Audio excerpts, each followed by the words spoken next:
Vou começar aqui por uma notícia que caiu como uma bomba há pouco, agorinha, que são as conversas que apareceram, né? Vocês verem aqui a Malu Gaspar do Globo está recebendo as coisas todas em primeira mão, né? Ela está dando muitos furos aí, ela deve ter tido acesso privilegiado a todas as transcrições das conversas do Vorcaro, porque toda hora vem uma revelação nova e sai tudo dali, da coluna da Malu, tá? E essa matéria, com certeza, ela sentiu uma satisfação pessoal em escrever, porque ela tinha revelado que teria havido uma conversa entre o Alexandre de Moraes e o Vorcaro, né? E que a mulher do Alexandre atuou como advogada do Vorcaro. Então, muita gente no nosso campo ficou muito indignado, defendeu o ministro, disse que era mentira. Eu já digo para vocês que eu não boto minha mão no fogo por ninguém. Eu também não.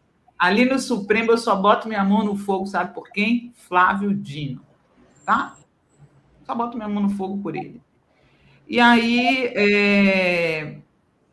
hoje saiu aí que eles tiveram conversas, tá? Tiveram conversa. Coloca aí o título da matéria do Globo, que eu vou ler para o pessoal aqui, ó. Vorcaro escreveu para Alexandre de Moraes no dia em que foi preso. Conseguiu bloquear. Mensagens estavam no celular do banqueiro apreendido pela PF por ocasião de sua primeira prisão.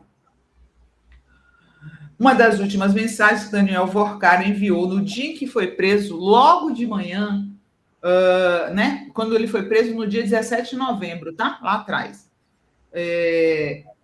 Foi para o ministro do Supremo Tribunal Federal, Alexandre de Moraes. Eram 7h19 do dia 17 de novembro, quando o dono do Banco Master escreveu para o ministro no WhatsApp: fiz uma correria aqui para tentar salvar.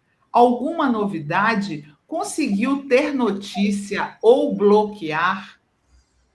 Alexandre de Moraes respondeu logo, mas não é possível saber o que ele disse. Isso porque o que se segue são 3 mensagens de visualização única, do tipo que se apaga assim que o destinatário as lê. A troca de mensagens foi encontrada pela PF no celular do dono do Banco Master, preso no próprio dia 17 de novembro, às 22 horas, no Aeroporto Internacional de Guarulhos, em São Paulo, quando tentava... Ai, vou espirrar. Desculpa. Saúde. Quando tentava embarcar em um jato particular para Dubai, com escala em Malta. Antes dela, ainda outro registro de diálogo entre o ministro e Vorcaro, em 1º de outubro de 2025, mas novamente sem conteúdo, porque o banqueiro e Moraes apagavam as mensagens ou enviavam com visualização única. De acordo com investigadores, há também telefonemas entre eles. Contudo, apesar dos registros estarem no material apreendido e periciado pela PF, o ministro do Supremo negou sua existência em resposta às indagações da equipe da coluna. O ministro Alexandre de Moraes não recebeu essas mensagens referidas na matéria.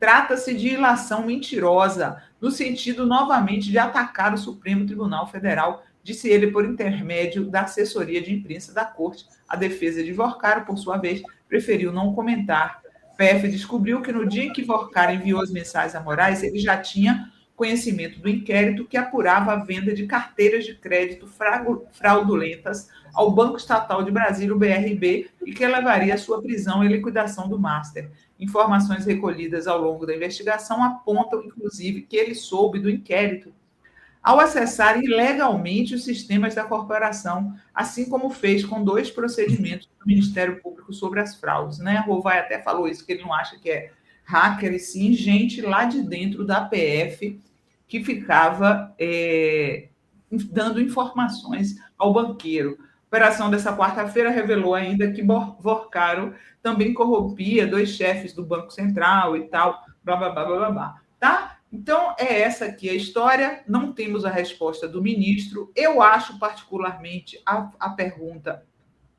confusa, né? Não dá para... o pessoal da redação disse que aí que esse bloqueio se refere à prisão, a pedido de prisão. Mas veja só, fiz uma correria aqui para tentar salvar alguma novidade, conseguiu ter notícia ou bloquear? Sei, isso aí não me parece que ele se refere diretamente ao pedido de prisão, não. O que é que você acha, Marcelo?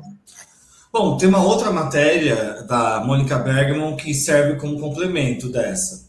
Está lá no destaque, lá na Folha, onde ela revela que o Vorcaro, por conta das revelações feitas pela jornalista, a do Globo, esqueci o nome dela, enfim, a jornalista do Globo, Malu Gaspar. da Malu Gaspar, o Vorcaro estava preparando uma carta para explicar a sua relação com o Alexandre de Moraes.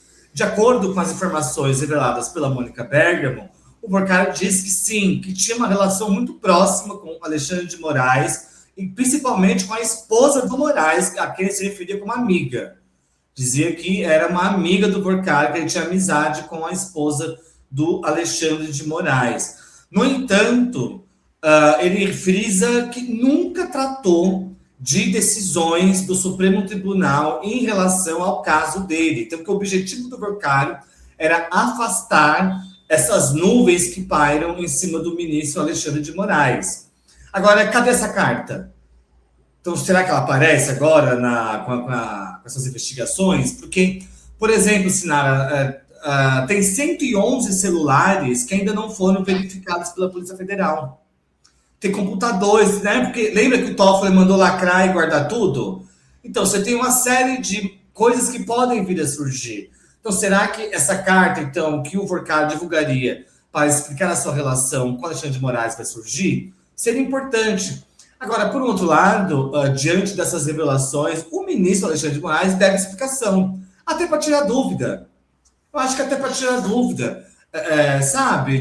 Tá aqui meu celular, tá aqui a conversa. Bom, era mensagem de visualização única, né? Que tem essa tecnologia do Zap agora. Mas a Polícia Federal consegue recuperar isso daí. Isso é recuperável. É só ir na nuvem da operadora que eles conseguem essas mensagens. Gente, hoje em dia não existe mais mensagem apagada para a Polícia Federal, né? Para nenhuma investigação. Porque, senão vai ficar uma dúvida. Vai ficar essa... Ele respondeu, né? Precisa saber o que é que o ministro respondeu. É muito Exatamente. Eu acho que se eu sou ministro, já que, segundo ele, não há nada de ilegal, assim como ele também diz que não há nada de ilegal do trabalho realizado pelo escritório da Viviane Moraes, que é a esposa do Alexandre de Moraes. Então, acho que até para tirar as dúvidas, falar. Agora, não dá para ficar na redoma de vidro soltando notinha via assessoria do STF, porque isso daí, infelizmente, gente, isso pode sim atingir o presidente Lula. Porque, queira ou não queira, a narrativa. Qual foi o lema da campanha do Lula 2022? Defesa da democracia. Defesa do STF. Um grande personagem, o Alexandre, né? E o Alexandre de Moraes foi um personagem central dessa defesa da democracia. Então, gostemos ou não, essas dúvidas serão utilizadas pela oposição, com razão, e para atacar o presidente Lula. Então, para tirar sombras, o ministro deve sim falar. Eu acho que é até uma questão ética, entende? Porque toda a narrativa da campanha de 2022 é sobre a democracia. E o Moraes foi a figura central, gente. Gente, teve a manifestação semana passada aqui em São Paulo, em Brasília. Quem que foi o personagem atacado? Era Lula e Moraes. Fora Lula, fora Moraes, era o lema da campanha deles. E vai ser. Então, acho que pelo bem da democracia e pelo bem do STF, o Moraes deveria sim dar uma coletiva, oferecer o celular, olha só, não devo nada, tá aqui, minhas contas bancárias, podem fazer... Você tá sem microfone, Sinara? Tá fechado o microfone. O print completo da conversa. Isso. Então é isso. Até para defender o STF e a democracia. Entende? Eu acho que o ministro deveria tomar essa atitude. Tá aqui, não devo nada, tá o contrato da Viviane, tá meu celular, podem fazer a devassa. Não basta a mulher de César ser honesta, tem que parecer honesta, né? Aquela velha história.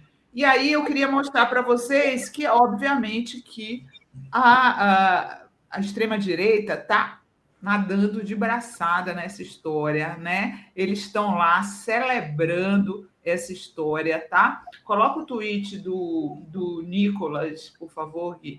Olha lá, o Nicolas, né, se aproveitando, o fundo do poço que o STF está não é brincadeira. Esse Space Liberdade aí é um espaço deles, aí da extrema-direita bolsonarista. Daniel Vorcaro escreveu para Alexandre de Moraes no dia que foi preso: fiz uma correria aqui para tentar salvar alguma novidade. Alexandre de Moraes respondeu em seguida, blá, blá, blá, né? Aí eles estão contando e o Nicolas está aí só se refestelando na notícia, assim como o Deltan Dallagnol, né? Obviamente que ele iria aparecer. No dia em que foi preso, o Vorcaro perguntou a Alexandre de Moraes: fiz uma correria, Moraes respondeu com mensagens de visualização única. Faltam palavras para descrever isso aqui. Escândalo é pouco, baita furo, né? Deixa eu até checar aqui se o Marreco de Maringá comentou alguma coisa, tá? Para ler para vocês aqui. Eles vão todos lá para o X, né? Aqui, ó. Falando da Lava Jato, atacando o Lulinha, né? Claro. Ele está se refestelando mais na história do Lulinha, tá? Mais na história do Lulinha do que na história do ministro Alexandre. Provavelmente deve ter medo aí do Alexandre de Moraes. Achei sintomática essa atitude do Moro de não surfar. Eu sou uma pessoa muito justa e a gente, como jornalista, a gente tem que fazer o advogado do diabo, né? A gente, todo esse momento, falou da importância do Alexandre de Moraes como defensor da democracia. Agora, se tiver coisa escondida aí, a gente não vai passar pano, não. A gente não é bolsonarista, aliás, não foi nem o Lula, nem a Dilma que indicaram o Alexandre, foi o Temer, né? Ele é um cara ligado foi ligado ao PSDB, foi realmente um importante aliado. Agora, ele que cuide aí dos negócios dele, isso aí não tem nada. Eu, particularmente, achei muito complicado uma história que saiu no Metrópolis mais cedo, com o Vorcaro falando para a namorada que se encontrou em Campos do Jordão com Alexandre Moraes. Ele botou assim, Alexandre Moraes, tá? A conversa interceptada ocorreu entre Vorcaro e sua então noiva Marta Graeff em abril de 2025. Uma das menções a Alexandre Moraes ocorreu às 17h22 do dia 19 de abril de 2025. Na ocasião, Vorcaro encaminha a seguinte mensagem: estou indo encontrar Alexandre Moraes aqui perto de casa. Em seguida, Marta Graeff diz: como assim, amor? Ele está em Campos? Várias interrogações. Ou foi para te ver? Vorcaro então responde: ele está passando o feriado. A segunda menção ocorre 10 dias depois. Vorcaro afirma, às 22h40 do dia 29 de abril, a então noiva que estou aqui na nossa casa, e faz uma ligação de vídeo com a mulher. A chamada dura 2 minutos. Após o fim da ligação, Marta pergunta: quem era o primeiro cara? Vorcaro responde: Alexandre Moraes. Morri, prossegue Marta. Ele gostou da casa, amor? Está muito mais astral. Sim, falou que é bem melhor e ele adorava o apartamento. Por fim, a então noiva brinca: falou para te agradar, que vergonha, eu estava de pijama. Então, ele está aí dizendo, né, se for o Alexandre de Moraes a quem ele se refere nas conversas, que o Alexandre foi na casa dele, inclusive, em Campos do Jordão. E aí hoje eu fiquei olhando essa história, fiquei curiosa, e de fato o ministro Alexandre comprou um apartamento recentemente em Campos do Jordão. Ele frequenta realmente Campos do Jordão, que é a cidade típica do novo rico paulista, né?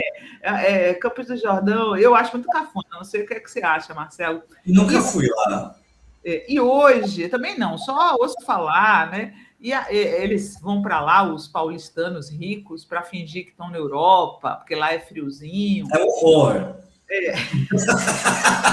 E aí, a história de Campos do Jordão também se cruza com a amizade dele com o Dória, né, Marcelo? Sim. Que é outro apresentador de Campos do Jordão. O Dória tem casa, né? Inclusive tem denúncia de que ele, inclusive, aumentou a casa dele em área pública. Eu me lembro que saiu na época que ele era governador. E hoje tem matéria do Dória dizendo que estava preocupado com o Vorcaro. Então, ali tem, pelo visto, um círculo de amizades em Campos do Jordão e, ao que tudo indica, espero que não, incluiria também o Alexandre de Moraes. Marcelo. Não, mas faz todo sentido, porque esse é o núcleo do Alexandre de Moraes, gente. Alexandre de Moraes surge no primeiro governo Alckmin aqui em São Paulo, 2001. Entende? Que ele vira secretário de Segurança Pública do Geraldo Alckmin e ganha destaque nacional por conta do combate ao PCC. Foi um secretário linha dura, que você lembra, né, Sinara? Ele era um secretário linha dura, ficou famoso porque ele ia lá cortar os pés de maconha com facão e tacar fogo. E é da turma do Dória, é da turma da Lide, desse grupo de pessoas muito ricas e poderosas de São Paulo.